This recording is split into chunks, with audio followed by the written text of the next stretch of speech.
Yo, Omers, balik lagi ke Mike Sigara Channel. Hari ini gue akan ngobrol bareng sama salah satu diecaster cewek di Indonesia. Dan banyak banget yang mau kita bahas. Kita mau ngulik dia punya koleksian dan kita mau denger sisi what about diecast in Indonesia dari mulut Lady Diecaster Indonesia. Alright, here we go. Follow me.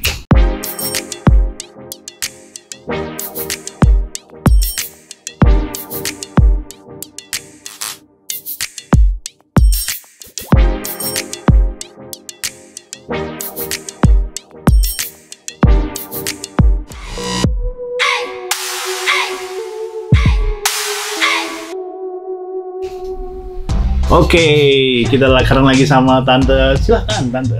Halo semuanya, balik lagi sama channel Maxi. Dan di sini ada aku, Stella. Manggilnya Tante Stella ya? Iya, boleh. Facebooknya itu apa Tante?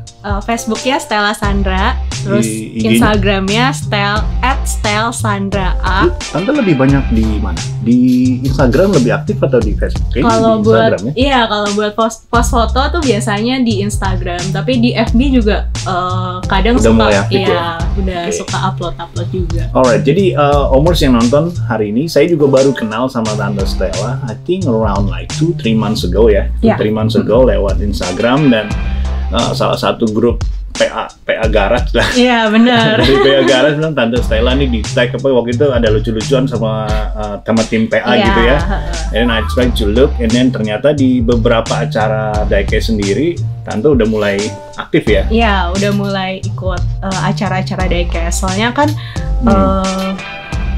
awal-awal kenal komunitas di diecast itu pas lagi corona, jadinya nggak bisa. Oh, jadi bener-bener baru ya? Iya, kalau buat ikut komunitasnya tuh baru. Tapi kalau misalkan sukanya huntingnya itu udah dari pertengahan tahun lalu sebenarnya.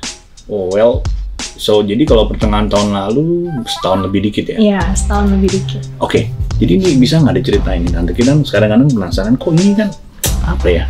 Di dunia diecast sendiri kan yang Lady Diecaster tuh nggak banyak gitu loh. Iya benar. Kita tahu ada Licious Diecast, ada Kla Hobbies gitu kan. Tante Stella tuh kan bisa dibilang, saya nggak tahu lah yang lainnya, cuman yang setahu saya Tante Kla setelah Licious dan sekarang Tante Stella lagi I don't know, like everyone talk about you now. Iya. Saya satu kehormatan juga nih Tante Stella. Ya Om, siap kita bisa ini. Wah, saya syukur banget gitu ya bisa datang. Nah, yang membuat Tante bisa masuk ke dunia tanda kutip banyak Omers nih ya, soal gitu gimana ya? Kliknya di mana sih kita? Kliknya itu jadi suatu hari itu aku nggak tahu dari mana ya, aku nggak tahu. Terus tiba-tiba lagi iseng-iseng buka Instagram, terus habis itu di search-nya Instagram aku tuh ada muncul tentang diecast gitu. Tentang foto diecast dan random itu ya? Ini random iya, ya? random, secara random. Jadi, nah terus akhirnya aku buka kan. Nah setelah itu kayak aku lihat, oh lucu juga ya. Terus aku mulai cari tahu diecastnya itu kebetulan Hot Wheels. Jadi aku pertama kali tahu diecast itu Hot Wheels juga karena Hot Wheels itu kan mainan anak-anak laki-laki pada umumnya gitu ya. Jadi kayak saudara aku juga maksudnya saudara kecil aku juga sukanya Hot Wheels gitu. Dia beli gitu ya. Dia beli mainan, kalau ke Alfa ya belinya Hot Wheels gitu loh. Kayak ya udah gitu karena aku tahu. Terus akhirnya lihat vlog-vlog hunting itu tuh jadi kebuka pikirannya kayak oh ternyata Hot Wheels ini ada treasure hunt, ada super treasure hunt, dan itu mulai cari tahu bentukannya tuh gimana sih, apa sih yang beda dari super treasure hunt, dari treasure hunt reguler itu apa yang beda. Nah setelah itu jadi makin penasaran kan, penasarannya meningkat. Tapi sebelum ke mainan kita ngomongin diecast, Tante sendiri ada koleksi lain? Enggak sih, sebenarnya di dunia mainan sendiri memang ini baru nyemplungnya justru langsung ke diecast ya? Iya benar. That's fun. I mean like sometimes kan orang ada main dari robot-robotan atau dari mainan yang lain, koleksi dari yang lain, tapi langsung ke diecast gitu? Iya, langsung ke diecast. Jadi aku nggak pernah koleksi kayak boneka juga. Aku beli yang aku suka aja gitu. Jadi kayak nggak koleksi semua boneka gitu. Aku beli gitu. Gitu sih. Terus jadi nggak diracun sama orang, tapi karena So, Omers yang nonton ya. Jadi nggak selalu alasannya harus diracunin dulu ya. Bener. Jadi diecast itu sendiri punya daya tarik yang membuat orang tuh satu penasaran, yang kedua jadi bisa jatuh cinta sama mainan ini gitu. Bener banget. Nah, tadi balik lagi ya, aku cari tahu treasure hunt, super treasure hunt kan. Nah, terus abis itu aku rasain sendiri pengalaman huntingnya. Hunting di Gimana rasanya?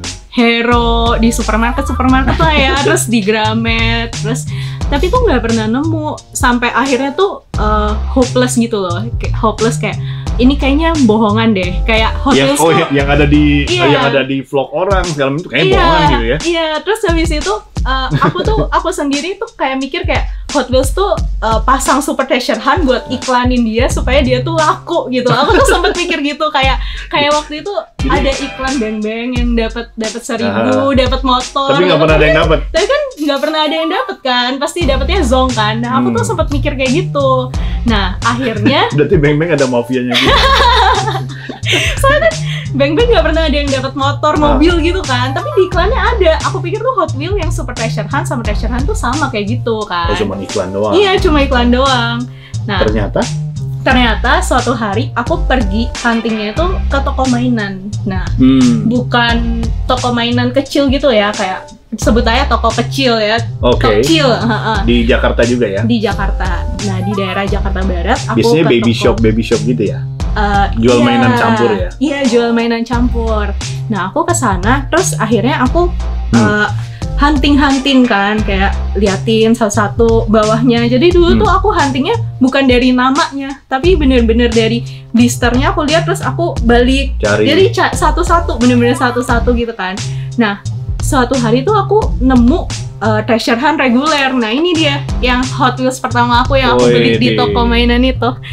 Dia ada. Ini pernah diceritain nggak ke yang lain-lain? Pernah juga. Iya, treasure hunt reguler. Ini Hot Wheels berapa ya, Tante? Berarti 2000. Nggak tahu ya sebenarnya ini 2000 berapa? Wow. 2015. Oh, 2015. Berarti Tante kalau baru mainnya di 2018, 2019. Ini berarti barang lama di toko. Iya, ini berarti barang lama. Dan mungkin ini dulu kan nggak tahu kan mana yang fantasi, mana yang real card. Dulu tuh nggak tahu. Jadi cuma ngeliat ada. Iya, cuma lihat ada bola emasnya. Oh, oke, beli gitu. Karena seneng banget kan. Jadi saat itu masih bisa sering dibohongin orang dong. Iya. Dulu aku beli ini, terus ada fantasi card lain yang kayak Fangula, semuanya tuh aku beli gitu, yang karena beli karena suka aja gitu ya. Iya, beli karena suka dan ada perasaan kayak seneng banget waktu dapet treasure hunt reguler gitu. Kayak excited gitu rasanya. Oke, jadi memang Omers yang nonton ya.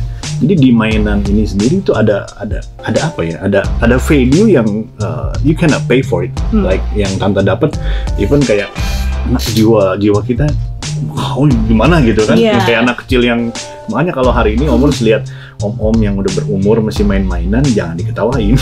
Bener banget sih. Boys always be boys. Yes. Ya. Dan sekarang gua nggak tahu istilahnya kalau Lady Diecast apa tuh.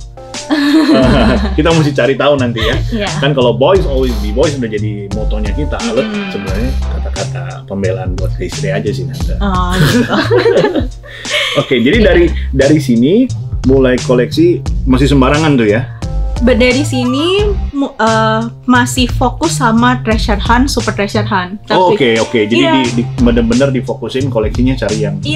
Cari itu. Tapi nggak pernah nemu karena nggak pernah. Nggak pernah hunting ke marketplace gitu. Nah, itu juga belum pernah. Jadi kayak bener-bener pure hunting sendiri gitu kan. Terus akhirnya kan aku follow account di Instagram. Diecast gitu di Instagram kan. Terus jadi tahu nih kayak yang ini tuh yang real car, yang hot itemnya mana gitu. Nah, itu tuh aku inget banget, aku tahu itu tuh waktu lotnya itu lot Q 2019. Jadi lot Q akhir ya itu ya. Lot terakhir ya? Lot terakhir di 2019 itu. Aku baru tahu kayak ini tuh hot item gitu. Ini tuh bagus gitu. Bahkan waktu itu aku sempat nemu Range Rover di gantungan, tapi aku nggak tahu itu hot item. Jadi kayak aku skip. Ini daging nih, tapi kita nggak tahu gitu. Kita nggak tahu kayak aku skip. Aku malah ambilnya Lambo yang polisi. Karena Anda suka. Iya, karena aku suka gitu kan. Nah, terus That's itu yang menjadi pertanyaan juga sih kalau kita kadang-kadang kita as a seller gitu kan, kita jual maunya kan kadang-kadang yang orang banyak beli. Sebenarnya kayak Tante bilang kan, orang suka sama item itu nggak harus yang mahal gitu. Benar. Itu esensi yang walau menurut saya sebagai seller kadang di Diecast suka hilang tuh, karena memang mereka mikirnya wah ini bisa gue jual mahal nih. Iya, benar. Tapi esensi yang Tante ceritain ini maksudnya that's what I feel waktu pertama-tama kali main Diecast gitu.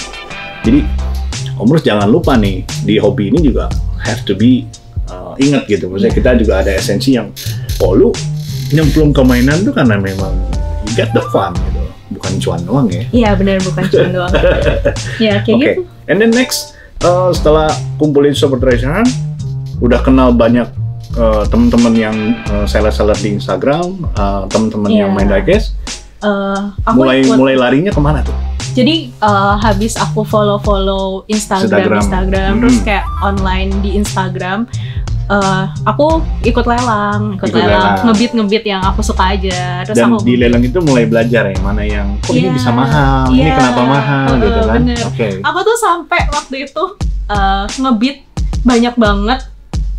Terus di total tuh kayak hampir 1 juta aku ngebit, tapi regularan semua. Oh tapi banyak dong, 1 juta itu. Iya banyak. Dan itu tuh aku ngebit kayak aku kan nggak tahu harga waktu itu, jadi aku ngebit, aku pikir aku bakal kalah sama yang lain kan. Terus ternyata kayak lu overbid gitu. Iya overbid.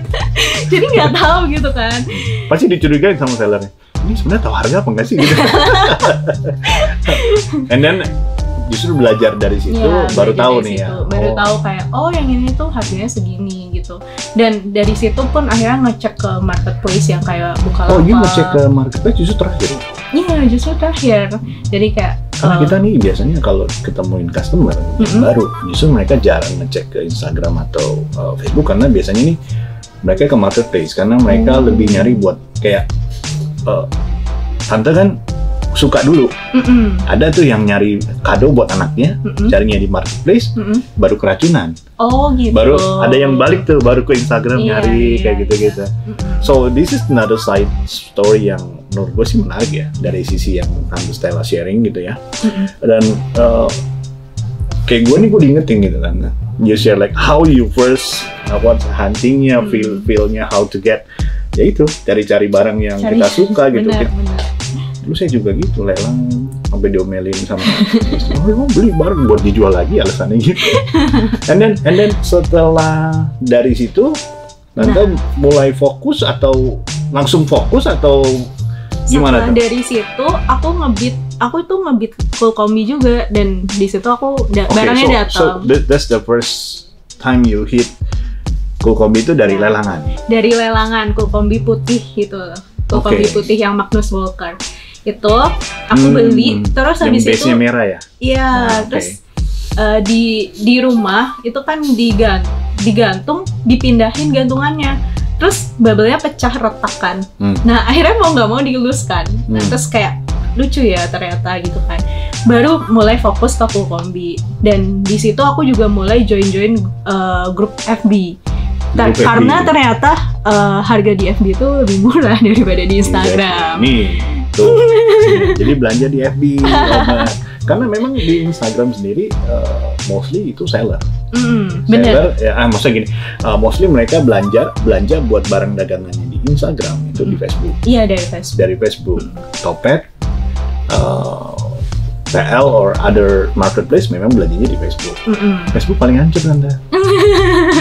Jadi curcol gue ya, harganya paling bersaing banget, banyak banget. Iya, kadang tuh sempat bingung kayak pas ngebit di lelang IG, nih orang dapat barangnya tuh dari mana sih? Kayak sampai dari pabrik Hot Wheels di Indo ya, tapi masukin box-boxan tuh dari mana sih? Kayak apa namanya? Penasaran gitu. Setelah penasaran gitu, nanya-nanya nggak sering ke seller-seller yang Tante ngebit gitu? Nah, nggak pernah, karena orangnya kan juga nggak enakan kan, jadi ya udah nggak pernah. Terus akhirnya just keep it silent lah gitu, cari tahu sendiri ya? Cari tahu sendiri, dan akhirnya aku beli 1 box itu di Tomocha.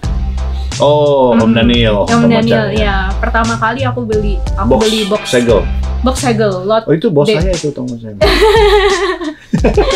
Box lot D itu aku pertama kali, lot D 2020 pertama kali beli di dia gitu. Di situ ada kombinya, Mas? Enggak ada. Cuma di situ tuh dulu tuh lagi hot-hotnya Bugatti ya. Bugatti yang biru ya masih ya? Bugatti hitam yang baru keluar. Jadi kan masih hot-hot gitu kan. Jadi Tante sampai hari ini belum pernah jualan ya? Masih pernah. Pure? Oh pernah? Masih, dulu tuh pernah beli boxnya itu buat dilelang. Nah. Jadi udah sempet jadi seller juga nih ya? Sempet kayak buat dilelang, tapi kok kayak nggak untung gitu ya, malah nggak kejual gitu barangnya kan. Akhirnya banyak yang fantasi gitu banyak yang fantasi. Terus habis itu mungkin tanggung jawab nih. Mungkin ini kali ya, kayak nggak tahu pasarnya mungkin juga ya. Terus kayak ya udah akhirnya jadinya kayak barangnya dikit buat kita aja, maksudnya jadi simpenan lah. Buat rauk-rauk lah itu dikirim-kirimin gitu kan. Sering kirim rauk juga ya. So now Omers yang nonton nih hari ini, kita mau ngelihat koleksiannya Tante Stella lebih dalam lagi. Jadi nanti Tante bisa tunjukin ke kita what's your favorite castingan, bukan castingan lah, favorite apa? Design and everything yang mungkin bisa kita share ke Omers yang nonton hari ini. So stay tune, nanti kita masuk lagi ke part kedua, and then keep watching. Nah, biasanya kita tutup salam gas Omers. Gimana tuh salam? Salam gas Omers. 1, 2, 3. Salam gas Omers.